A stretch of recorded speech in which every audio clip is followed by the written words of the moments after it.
नमस्कार, मी प्रतिभा शेलार, महालक्ष्मी आधार फाउंडेशनची संस्थापिका.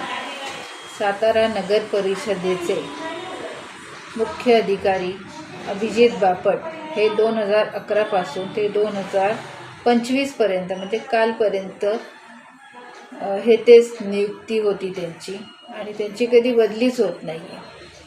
ही शंका सातारा शहरातील प्रत्येक व्यक्तीला होती. का नाही बदली होत? प्रत्येक अधिकारी 2 ते 3 वर्ष राहतो आणि नवीन नियुक्त नेहमी येत असतो. ही एक सरकारची धोरणच आहे. त्यामुळे मी महाराष्ट्र सरकारला तक्रार केली होती की अभिजित बापट यांची बदली होऊन नवनियुक्त मुख्य अधिकारी सातारा नगर परिषदेला द्यावा. त्या अनुषंगाने महाराष्ट्र सरकारने माझ्या तक्रारीची दखल घेऊन सातारा नगर परिषदेला नवनियुक्त मुख्य अधिकारी पाठवलेले आहेत. त्यांचं नाव आहे विनोद जवक आहे कदाचित. त्यांचं सातारा शहरातील सातारा नगर परिषदेमध्ये स्वागत आहे.